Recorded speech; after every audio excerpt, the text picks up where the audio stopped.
Hello बच्चों, कैसे हो आप सभी।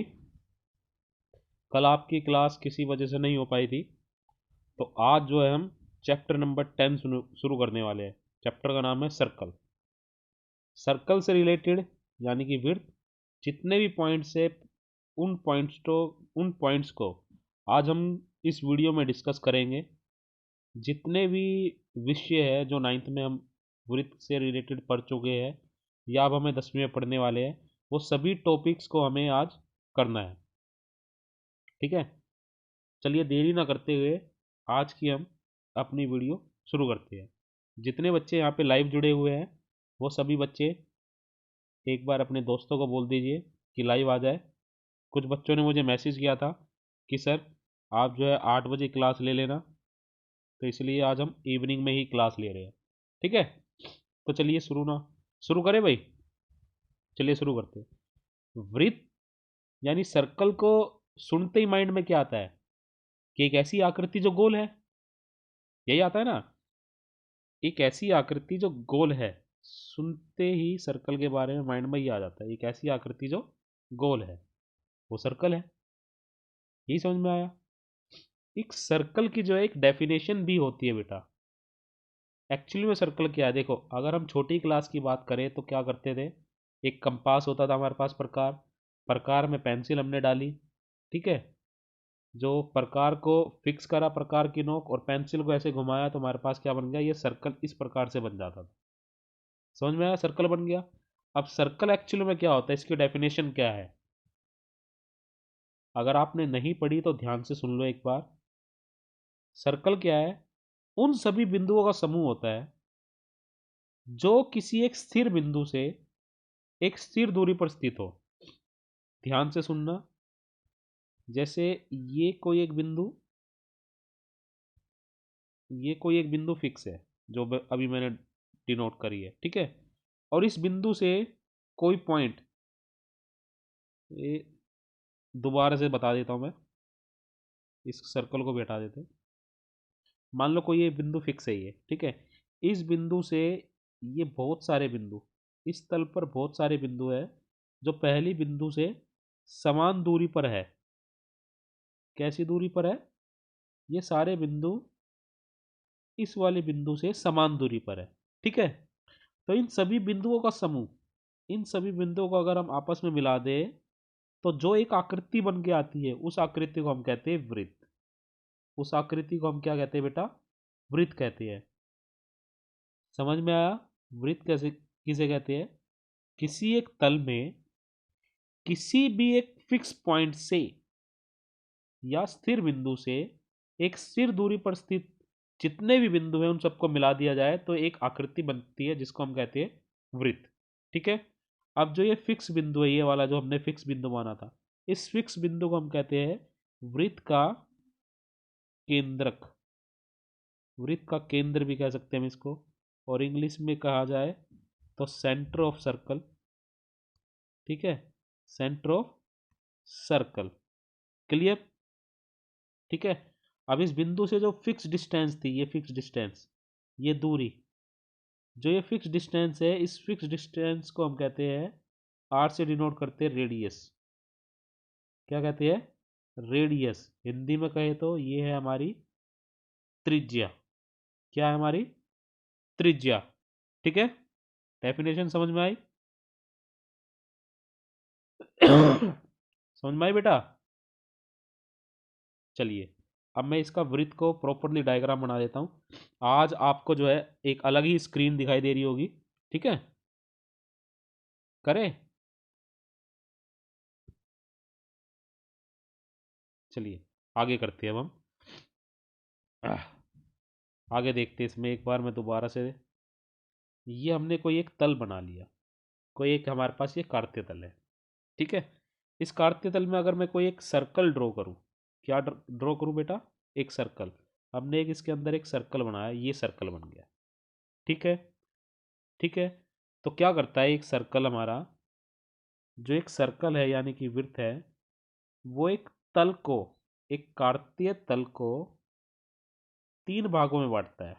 कितने भागों में, 3 भागों में। तीन कौन कौन से भाग होंगे, एक सर्कल के बाहर वाला भाग, कौन से वाला भाग? बाहर वाला। इसको हम बोलते हैं एक्सटीरियर। एक्सटीरियर, ठीक है। हिंदी में अगर हम इसको बोले तो इसको बोलते हैं बहिर्भाग। कौन सा भाग? बहिर्भाग। तो ये आपको याद रखना, सर्कल जो है एक तल को 3 भागों में डिवाइड कर देता है, ठीक है। एक इस सर्कल के अंदर वाली जगह, इसको कहते हैं इंग्लिश में इंटीरियर। क्या कहते हैं? इंटीरियर। और हिंदी में अगर इसको कहें हम, अभ्यंतर, ठीक है। 2 हिस्से हो गए। और एक होती है ये खुद आकृति। ये आकृति क्या बन रही है? ये आकृति हमारी क्या बन रही थी? ये वृत्त बन रही थी, यानी कि सर्कल। तो सर्कल जो है एक तल को 3 भागों में बांटता है। एक होता है उसका बाहर वाला हिस्सा सर्कल का, एक अंदर वाला हिस्सा, ठीक है। और एक सर्कल वो खुद होता है। समझ गए? ये वाली पॉइंट समझ में आई भाई? आगे चलिए अब। चले बेटा आगे। चलिए आगे चलते हैं, ठीक है। आगे चलते हैं अब हम। देखो ये वाली स्क्रीन आज हमने इसलिए ली है क्योंकि इसमें हमें सर्कल आसानी से ड्रॉ करने को मिल जाता है, ठीक है। चलिए आगे चलते हैं। दोबारा से मैं एक सर्कल बना लेता हूँ। ये हमने एक सर्कल ले लिया दोबारा से, ये रहा सर्कल, ठीक है। एक सर्कल लिया है। अगर इस सर्कल पे हम दो कोई पॉइंट ले ले, एक सर्कल के ऊपर ये पॉइंट हमने इस सर्कल पर एक लिया, ये P, और कोई एक पॉइंट यहाँ ले लिया हमने Q, ठीक है। सर्कल के ऊपर कोई 2 पॉइंट लिए। अगर इन पॉइंट्स को हम अगर मिला दें, P और Q पॉइंट्स को हमने मिलाया, तो ये एक हमारे पास रेखाखंड बन गया। क्या बन गया? एक ये रेखाखंड बन गया। चलो हम लाइन भी ड्रॉ करके देख लेते हैं। P और Q से हमने एक रेखाखंड मिला, हमें क्या मिला? एक रेखाखंड। तो जो ये पी क्यू रेखाखंड है, इस रेखाखंड को हम कहते हैं जीवा। क्या कहते हैं इसको? जीवा, ठीक है। क्या कहेंगे? जीवा। इंग्लिश में कहें तो इसको कहेंगे हम कोड, CHORD, कोड, ठीक है। इसकी परिभाषा कैसे लिखेंगे हम? वृत्त पर स्थित किन्हीं 2 बिंदुओं से बनी रेखाखंड वृत्त की जीवा कहलाती है, ठीक है। ठीक है, ठीक है। चलिए आगे देखिए, एक चीज और देखते हैं हम। इसको मैं वापस कर रहा हूं रफ, ठीक है। वृत्त के किन्हीं 2 बिंदुओं से मिलके बना रेखाखंड क्या कहलाता है? जीवा कहलाती है। अगर देखो ये हमने मान लिया ये इसका सेंटर है सर्कल का। अगर कोई जीवा, अगर कोई जीवा वृत्त के सेंटर से पास हो जाए, ये सेंटर से पास हो गई, तो इस जीवा का एक नया स्पेशल नाम होता है। पी क्यू हमारे एक जीवा है। पी क्यू हमारी क्या है? एक जीवा है। इस जीवा की विशेषता क्या है? ये सेंटर से पास हो रही है, सर्कल के सेंटर से पास हो रही है, यानी कि केंद्र से पास हो रही है। तो इस जीवा को हम कहते हैं, इस जीवा का एक स्पेशल नाम होता है जिसको कहा जाता है वृत्त का व्यास। वृत्त का व्यास क्या कहा जाता है? वृत्त का व्यास, ठीक है। जिसे हम डायमीटर बोलते हैं, डायमीटर ऑफ सर्कल, ठीक है। और ये याद रखना है, वृत्त का डायमीटर सबसे बड़ी जीवा होती है सर्कल की, ठीक है। व्यास एक सबसे बड़ी जीवा होती है, इससे बड़ी कोई भी जीवा नहीं हो सकती। क्लियर? क्लियर बेटा? जीवा समझ में आया, व्यास समझ में आया? आगे चले। चलिए आगे चलते हैं। इसको मैं हटा देता हूँ, फिर आगे हम करेंगे। इसको हटा दिया हमने। एक बार फिर से हम सर्कल ले लेते हैं। जो जी चीज़ें मैं बता रहा हूँ उसको आप अच्छे से नोट कर लेना। ये हमने फिर से एक सर्कल लिया है, ठीक है। अब इस सर्कल पे फिर से मैं 2 पॉइंट ले लेता हूँ, एक P और एक ये Q, ठीक है। ठीक है। किन्हीं 2 बिंदुओं के बीच सर्कल का भाग, 2 बिंदुओं के बीच वृत्त के भाग को चाप कहते हैं। ये पी क्यू जो है, ये पी क्यू, ये सर्कल का एक हिस्सा है। इस हिस्से को कहेंगे ये सर्कल की एक चाप है। क्या है? सर्कल की एक ये चाप। इंग्लिश में कहते हैं इसको ARC, आर्क, ठीक है। ये वृत्त की क्या है? चाप कहलाएगी। देखो अब आप कहोगे इसके से सर ये भी क्या चाप कहलाएगी? यहाँ से यहाँ तक, बिल्कुल ये भी चाप कहलाएगी। चाप जो है दो प्रकार की होती है, एक छोटी और एक बड़ी। ये वाली बड़ी थी तो ये दीर्घ चाप, ये वाली छोटी है तो इसको हम कहेंगे लघु चाप। चाप के बारे में समझ में आया? ठीक है। और इस चाप को हम दर्शाते हैं ऐसे, पी क्यू ऊपर इस प्रकार से लगा देते हैं। ठीक है, ये चाप हो गई। क्लियर? क्लियर? एक छोटे वाली को कहेंगे लघु चाप, बड़े वाले को कहेंगे दीर्घ चाप। चलिए आगे। ठीक है, आगे चले। अब देखिए,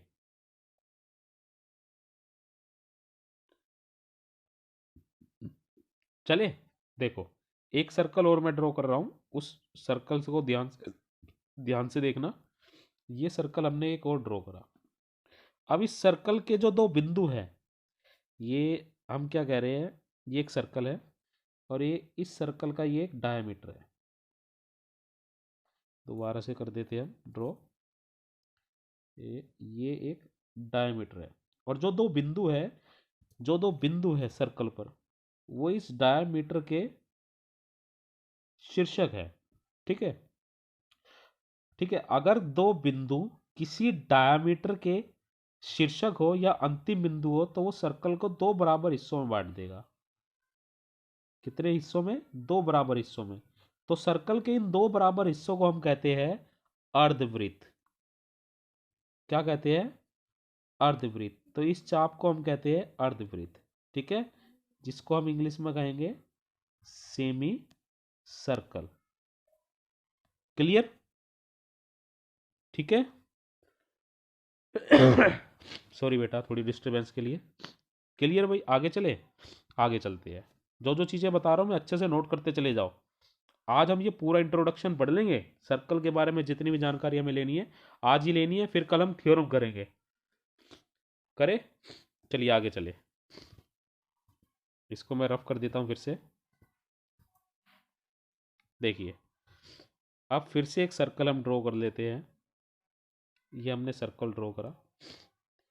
इस सर्कल की पूरी जितनी लंबाई है उसको कहते हैं हम सर्कल की परिधि। सर्कल की परिधि, या और कहे सर्कल का परिमाप। ठीक है, परिधि या परिमाप। ये कोई एक बिंदु है तो यहाँ से लेकर यहाँ तक जितनी भी इसकी लंबाई है पूरे सर्कल की, तो इसकी परिधि या परिमाप कहलाता है, जिसको इंग्लिश में कहते हैं हम सरकमफ्रेंस। ठीक है, सरकमफ्रेंस। पहाड़ की आवाज़ आपको डिस्टर्ब कर रही होगी, उस आवाज़ की तरफ ध्यान ना दे, केवल हमारी बातों की तरफ ध्यान दे। ठीक है, सरकमफ्रेंस। और इसका फॉर्मूला भी आपको पता होगा, छोटी क्लास में पढ़ा होगा, 2πr।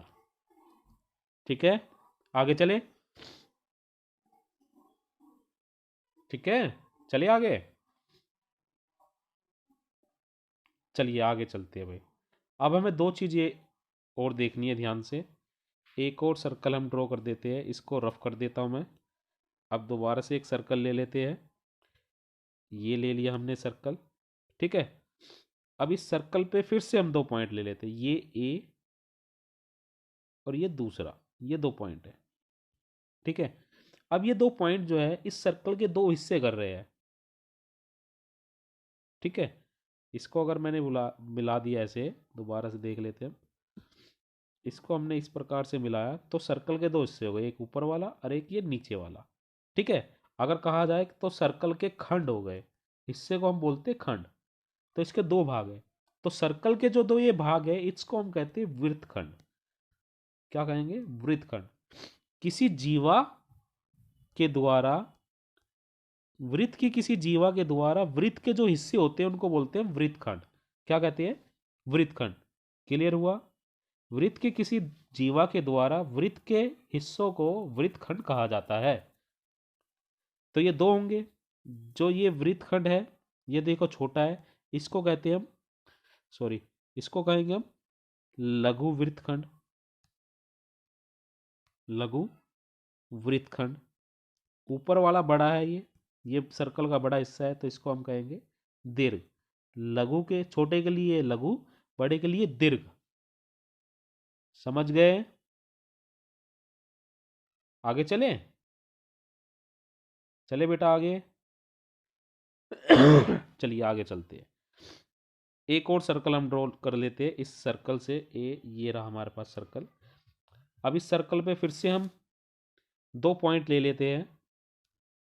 ये रहे 2 पॉइंट P और Q, और इसका कोई एक केंद्र है O। ठीक है, अब केंद्र को इन बिंदु से मिला दिया जाए। ये दो बिंदु से मिला दिए, अब भी सर्कल के दो हिस्से हो गए। एक हिस्सा ये है और एक हिस्सा ये है।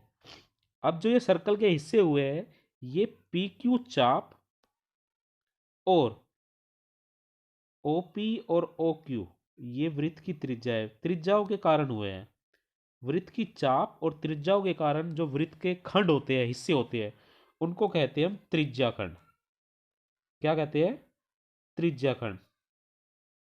ठीक है, क्या कहेंगे? त्रिज्या खंड। देखो ये वृत्त का एक हिस्सा हुआ, किसकी वजह से? त्रिज्या की वजह से, तो ये त्रिज्या खंड है।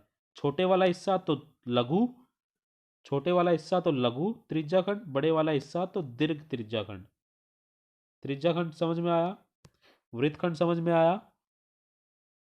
ठीक है, आगे चलिए। अब चलिए आगे, चलिए आगे चलते हैं। अब रफ कर दूं इसको,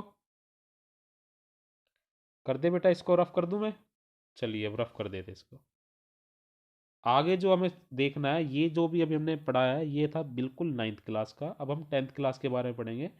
10th में हमें पढ़ना क्या है? 10th में हमें इस बार सर्कल से रिलेटेड क्या पढ़ना है? 10th में इस बार हमें सर्कल से रिलेटेड पढ़नी है स्पर्श रेखा। ये एक सर्कल है, क्या पढ़नी है बेटा? स्पर्श रेखा। ठीक है, ध्यान से समझना आप। ये एक सर्कल है। अब इस सर्कल पे मैं 3 केस लेना चाह रहा हूँ। 3 केस ध्यान से देखना, इसको मैं रफ कर देता हूँ, दोबारा से देखते हैं। 3 सर्कल में बना रहा हूँ। एक सर्कल ये है, दूसरा सर्कल ये है, और तीसरा सर्कल मान लो ये है। ठीक है, 3 सर्कल है। अब इन 3 सर्कल से रिलेटेड आप देखना ध्यान से। इन सर्कल के आसपास मैं कुछ लाइनें खींचना चाह रहा हूँ। ये कोई एक लाइन है, ठीक है, ये कोई एक लाइन है, और ये कोई एक लाइन है। ठीक है, तो 3 सर्कल है और तीनों सर्कल के पास एक लाइन है। अच्छे दिखाई दे रहा है? इस लाइन को हम सभी लाइनों को ए बी नाम दे देते हैं। ए बी, ये भी ए बी, ये भी ए बी। तो तीनों को ध्यान से देखिए। क्या इस सर्कल और इस लाइन में कोई एक ऐसा बिंदु है जो कॉमन है? आप कहोगे नहीं सर, बिल्कुल भी नहीं है। इस सर्कल में और इस लाइन में देखो, क्या ऐसा कोई बिंदु है जो दोनों में? बिल्कुल कहोगे कि सर ये यहाँ पे काट रहा है, ये बिंदु दोनों में है और ये बिंदु दोनों में है। तो इन बिंदु को आप ले लो पी और क्यू। ठीक है, तो ये कितने बिंदु पे काट रहा है? 2 बिंदु पे। अब मैं पूछूं इसमें कोई कॉमन है? आप कहोगे हाँ सर, ये बिंदु दोनों में है, इस बिंदु को हमने पी ले लिया। ठीक है, अब देखो यहाँ से, इस लाइन में, सॉरी इस सर्कल में और इस लाइन में कुछ भी कॉमन नहीं है। तो इस लाइन को, रानी रेखा को हम कहेंगे अप्रतिच्छेदी रेखा, वृत्त की अप्रतिच्छेदिक रेखा। ठीक है, दूसरे वाला देखो, ये जो है वृत्त को 2 बिंदुओं पर काट रहा है। कितने बिंदुओं को? 2 बिंदुओं पर काट रहा है। तो इस रेखा को, ए बी रेखा को हम कहेंगे वृत्त की छेदक रेखा। कौन सी रेखा? छेदक रेखा। एक ऐसी रेखा जो वृत्त को 2 बिंदुओं पर प्रतिच्छेद करे, उसको छेदक रेखा कहते हैं। ठीक है, अगला देखो, ये वाला देखो, ये एक ऐसी रेखा ए बी जो वृत्त को केवल एक बिंदु पर स्पर्श कर रही है, छू के जा रही है। यानी वृत्त और इस रेखा में केवल एक ही बिंदु कॉमन है, उभयनिष्ठ है। तो इस रेखा को हम कहते हैं स्पर्श रेखा। कौन सी रेखा? स्पर्श रेखा। क्लियर हुआ? एक ऐसी रेखा जो वृत्त को एक बिंदु पर प्रतिच्छेद करे, वो स्पर्श रेखा। 2 बिंदु पर प्रतिच्छेद करे, वो छेदक रेखा। जो प्रतिच्छेद ही ना करे, उसको कहेंगे हम अप्रतिच्छेदक, अप्रतिच्छेदिक रेखा। क्लियर? क्लियर भाई? चलिए आगे चलते हैं। देखो थोड़ी सी वीडियो लंबी हो जाए उसकी कोई दिक्कत मत लेना आप, ठीक है, लेकिन आज हम ये पूरा क्लियर करेंगे। करे भाई? आगे चले। स्पर्श रेखा का पता चला, हमारा काम जो है वो स्पर्श रेखा का है। स्पर्श रेखा के बारे में हमें पढ़ना है, तो स्पर्श रेखा के बारे में ही हम पढ़ेंगे। दोबारा से हम एक सर्कल ले लेते हैं, ये रहा सर्कल। अब क्या क्वेश्चन है कि सर्कल पे कोई एक बिंदु है ए, तो सर्कल के किसी एक बिंदु से कितनी स्पर्श रेखाएं खींची जा सकती है? तो आंसर है केवल एक। सर्कल के किसी भी बिंदु से आप कितनी स्पर्श रेखाएं खींच सकते हैं? तो आंसर एक है, एक ही खींच सकते, एक से ज्यादा नहीं खींच सकते। इस बिंदु से आप एक रेखा खींचोगे, एक मिनट रुक जाओ, रफ कर देता हूं मैं इससे। एक लाइन ले ली हमने, दोबारा से देखो, तो ये एक बिंदु पे टच करेगा तो ये एक ही तो स्पर्श रेखा हुई। दूसरी यहां से खींचना चाहे जो यहां से गुजर रही है, ये देखो ए बिंदु से ही जा रही है, लेकिन ये दूसरे बिंदु पे भी तो प्रतिच्छेद कर रही है, तो ये तो स्पर्श रेखा नहीं हुई। तो याद क्या रखना आपको, सर्कल के किसी भी बिंदु से केवल एक ही स्पर्श रेखा खींची जा सकती है। ठीक, समझ में आया? केवल एक ही, एक से ज्यादा नहीं। चलिए आगे चलते हैं, आगे चलते हैं भाई। दोबारा से मैं सर्कल बना देता हूं और एक स्पर्श रेखा बना देता हूं, ये रहा सर्कल। फिर है हमारे पास एक स्पर्श रेखा, एक स्पर्श रेखा भी हम खींच देते हैं इसकी। ये कोई एक स्पर्श रेखा है, ठीक है, एक बिंदु पर ही टच कर रही है। इसको हम नाम भी दे देते हैं पी क्यू लाइन, और ये एक ए बिंदु पर टच कर रही है, सिर्फ ए बिंदु से होकर गुजर रही है। तो ए पी क्यू जो है वो तो है हमारी स्पर्श रेखा, और जिस बिंदु को ये स्पर्श करके जा रही है इसको कहते हैं हम स्पर्श बिंदु। क्या कहते हैं? स्पर्श बिंदु। क्लियर? क्लियर हो गया बेटा, स्पर्श बिंदु है ये। क्लियर हो गया ना? आगे चले, चले आगे, चलिए आगे चलते हैं। एक प्रमेय है 10.1, उसको अभी हम प्रूफ नहीं कर रहे हैं, उसकी सिर्फ परिभाषा मैं आपको बता रहा हूं, ठीक है? उसके अकॉर्डिंग हमें क्वेश्चन भी करने हैं। चलिए आगे चलते हैं। फिर से हम एक वृत्त ले लेते हैं। देखो आप कहोगे सर बार बार वृत्त बना रहे हो, मिटो रहे हो, क्योंकि हर चीज में हमें वृत्त लेना है, वृत्त को लेके हम समझा पा रहे हैं, ठीक है? ये एक वृत्त है और ये एक स्पर्श रेखा है, ठीक है? और एक वृत्त का एक केंद्र है यहाँ पे, ये रहा केंद्र ओ। तो हमने क्या करा, ये ए बी कोई एक स्पर्श रेखा है जो सर्कल को पी बिंदु पर स्पर्श कर रहा है, ठीक है? तो क्या है वो प्रमेय 10.1, बुक निकाल के आप देख सकते हो। वृत्त के किसी बिंदु पर स्पर्श रेखा स्पर्श बिंदु से हो स्पर्श बिंदु से जाने वाली त्रिज्या पर लंब होती है। यदि हम सर्कल के केंद्र से इस स्पर्श बिंदु को मिला दे ऐसे, तो ये स्पर्श बिंदु पे लंब होगी। तो वो अच्छे से हम स्ट्रेट लाइन ड्रॉ कर लेते हैं, लाइन ले लेते हैं जब हमारे पास लाइन की सुविधा है। तो अगर ऐसे इसको मिलाए तो ये इस पर लंब डालेगी। क्या डालेगी? लंब, 90 डिग्री का कोण बनाएगी अगर ओ और पी को मिला दिया जाए। क्लियर हुआ? क्लियर हुआ? अगर हमारे पास कोई एक सर्कल है और उस सर्कल की कोई वो है स्पर्श रेखा, तो केंद्र से स्पर्श बिंदु को मिला के एक रेखा खींची जाती है, तो वो स्पर्श रेखा पर लंब होती है। क्या होती है? स्पर्श रेखा पर लंब होती है। क्लियर? क्लियर हुआ? ये है आज का कंप्लीट इंट्रोडक्शन सर्कल के बारे में जो हमें आज पढ़ना था, ठीक है? अब जो है हमने एक्सरसाइज भी ली है, एक्सरसाइज भी आप ध्यान से देख लेना। ये रही एक्सरसाइज 10.1, इसको आज हम करेंगे, ये आप कर सकते हो। पहला क्वेश्चन देखो, एक वृत्त की कितनी स्पर्श रेखाएं हो सकती है? एक वृत्त की कितनी स्पर्श रेखाएं हो सकती है? तो ये रहा वृत्त, एक बिंदु से केवल वृत्त के किसी एक बिंदु से केवल एक ही स्पर्श रेखा खींची जा सकती है। अब वृत्त पे तो अनंत बिंदु होते हैं, बहुत सारे बिंदु होते हैं, तो वृत्त के कितनी स्पर्श रेखाएं हो सकती है? वृत्त पे अनंत बिंदु है तो किसकी स्पर्श रेखाएं कितनी होगी? अनंत, बहुत सारे। आंसर हो गया, ठीक है? दूसरा रिक्त स्थान देखिए, रिक्त स्थानों की पूर्ति कीजिए। किसी वृत्त की स्पर्श रेखा उसे डैश बिंदुओं पर प्रतिच्छेद करती है। कितने पे कर रही थी भाई? एक पर ही। वृत्त की दो बिंदुओं पर प्रतिच्छेद करने वाली रेखा को क्या कहते हैं? दो बिंदुओं पर प्रतिच्छेद करने वाली रेखा को क्या कहते हैं? छेदक रेखा, ठीक है? एक वृत्त की डैश समानांतर स्पर्श रेखाएं हो सकती है, दो, एक हो सकती है बेटा, केवल एक, एक समांतर रेखा हो सकती है। वृत्त तथा उसकी स्पर्श रेखा के उपरिष्ट बिंदु को कहते हैं स्पर्श बिंदु। ठीक है, ये सारा मैं हमने बता दिया था आपको, अच्छे से इसको नोट कर लो, बिल्कुल अच्छे से। ठीक, हो गया।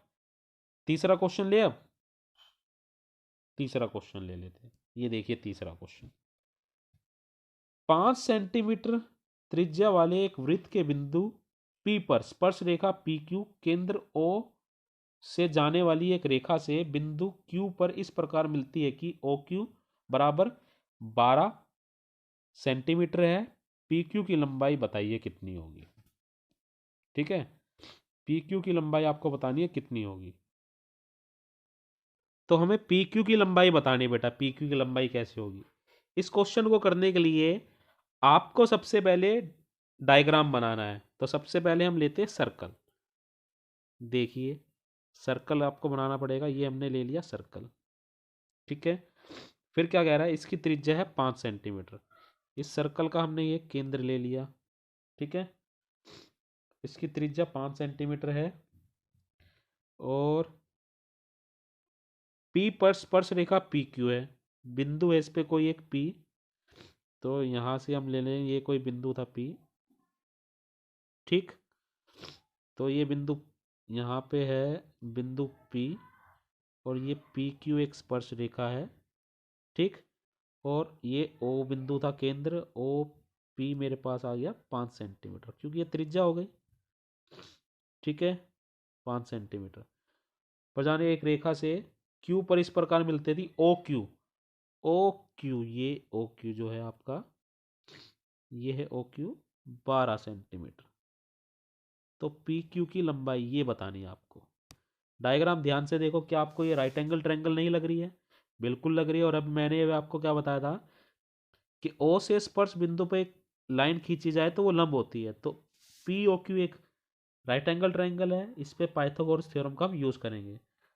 तो त्रिभुज पी ओ क्यू में पाइथागोरस प्रमेय का प्रयोग करने पर ओ क्यू का स्क्वायर बराबर में होगा ओपी का स्क्वायर प्लस में पी क्यू का स्क्वायर। ठीक है, क्योंकि ये सबसे बड़ी साइड है, कर्ण है ये। तो ये आएगा 12 का स्क्वायर बराबर में ओपी है मेरा 5 का स्क्वायर, पी क्यू हमें नहीं पता, तो P Q square as it is 12 का स्क्वायर 144, 5 का स्क्वायर 25 प्लस में पी क्यू स्क्वायर। तो 25 उस तरह जाके माइनस हो जाएगा, तो पी क्यू स्क्वायर बच गया हमारे पास। P Q square is equal to 144 minus का 25, कितना बचा, 119 बचेगा, 119 पी क्यू स्क्वायर। और स्क्वायर उस तरफ जाके क्या हो जाएगा, अंडरूट। तो पी क्यू आ गया हमारे पास 119 का अंडरूट। ठीक, तो हमारा आंसर आ गया इसमें डी। तो आंसर क्या आ गया हमारा, डी आंसर आ गया। क्लियर? ठीक है, अब आखिरी क्वेश्चन ले ले बेटा इसका, लास्ट क्वेश्चन, फिर एक्सरसाइज हो जाएगी। लास्ट क्वेश्चन देखो, एक वृत्त खींचिए। पहले एक वृत्त खींच लेते हैं हम। लो भाई, एक वृत्त खींच लेते हैं, ये खींच लिया वृत्त। फिर क्या कह रहा है, और एक दी गई रेखा के समानांतर दो रेखाएं खींचिए। कोई एक रेखा होगी, उसके समानांतर दो रेखाएं खींचनी है। ठीक है, कि उनमें से एक स्पर्श रेखा और दूसरी छेदक रेखा। स्पर्श रेखा ने एक ही बिंदु पर काटेगी और दूसरी दो बिंदु पर काटेगी। तो हमने एक रेखा ले ली, ये कोई एक रेखा ले ली हमने। ठीक है, अब इस रेखा के समानांतर ये एक और रेखा ले लो आप। इसको छोड़ो। ये कोई और रेखा ले ली हमने, ये इस दी गई रेखा के समानांतर है। ठीक है, और एक ही बिंदु पर टच कर रही है, तो ये तो होगी स्पर्श रेखा। एक और रेखा ले ली हमने, ये नीचे, ये बिंदु को दो बिंदु पर प्रतिच्छेद कर रही है। तो हमने शुरू में क्या लिया, एक्स वाई एक ऐसी रेखा है, इस रेखा के समानांतर एक रेखा हमने खींची ए बी, जो एक बिंदु पर ही टच कर रही है, बिंदु पी पर। तो ये तो हो गई स्पर्श रेखा। एक और रेखा ली हमने पी क्यू, जो इस सर्कल को दो बिंदु पर टच कर रही है, इस बिंदु का नाम हमने सी और डी लिखा, तो ये सी डी जो है हमारी हो गई छेदक रेखा। तो ये डायग्राम आपको बनाना था चौथे क्वेश्चन में। ठीक है, आज की वीडियो में हम इतना ही करने वाले हैं। ठीक है बेटा, कल जो है हम, कल जैसे 26 जनवरी है, तो कल जो है हम आपकी दिन में ही क्लास लेंगे 1 बजे, लाइव सेशन चलेगा सीधा। लिंक हम भेज देंगे पहले आपको उसका, टीम गूगल मीट का, उस पर बच्चे जुड़ेंगे, फिर 5-7 मिनट के बाद आपका लाइव सेशन शुरू हो जाएगा। ठीक है, ठीक है बेटा, आज की वीडियो में केवल इतना ही। धन्यवाद।